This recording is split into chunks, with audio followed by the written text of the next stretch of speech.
Hello. Romanticism started in 1798 and it finished around 1832 because of the first reform bill, which led to democracy later on. Uh, Romanticism surrounds the rebellion mind and the individualism, and it's a lot about national identity, which the Brits are well known for. There's a lot about it.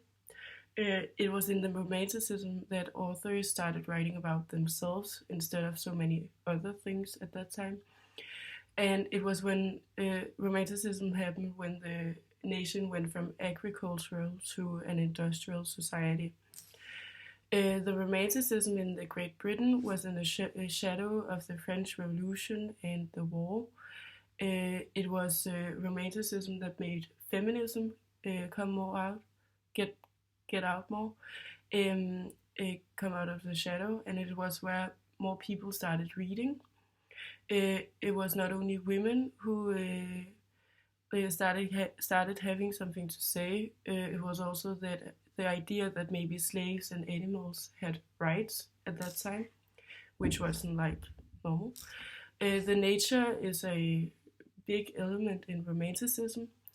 It wasn't something that people wrote direct about, but it was an inspiration applying the element of symbolism.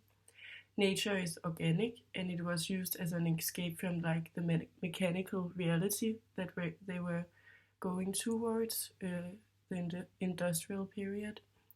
Even the vegetarianism started in Romanticism because there was so much focus on the nature. Even John Frank Newton became a vegetarian, and his family as well. And he called it the Return to Nature, and he published a book in that name. And it was a very symbolic thing for the Romanticism at that time.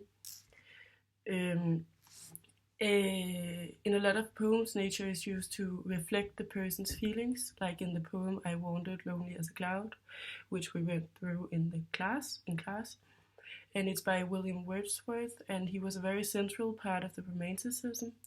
He almost started the Romanticism because he was one of the first ones to publish something where he was talking about his own experiences, and he was writing about his I, himself, and he was writing to other people, but also himself, describing things that he saw and felt and meant.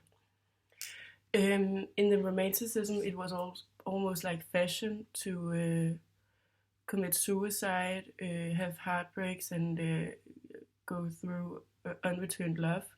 Suicide was looked at as a moment of unreturned love. If the person decided to kill themselves with love to another human, it was seen as something beautiful and romantic and a tribute to love.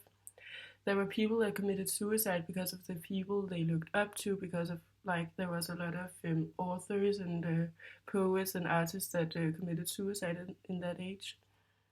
In Romanticism, it's very much about living fast and dying young. Therefore, there was a lot of romanticists who gained almost fame from dying young, even though it was from natural causes. Drugs, and furthermore, was also well known in the period. They used it a lot. It was kind of a way to get in the state of mind they needed to be in their imagination. William Godwin was an apologist, which meant he was arguing for something that wasn't popular at that time. He was arguing for an unpopular opinion.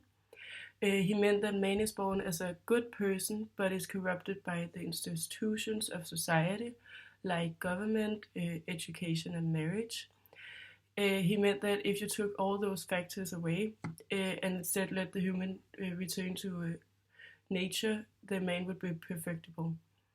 Rousseau has also said in that manner that man is born free, and everywhere he's in shackles or chains, and it leads back to Godwin's thought of the man being born good, but the man gets corrupted by time, in his life, by several different factors. Yes.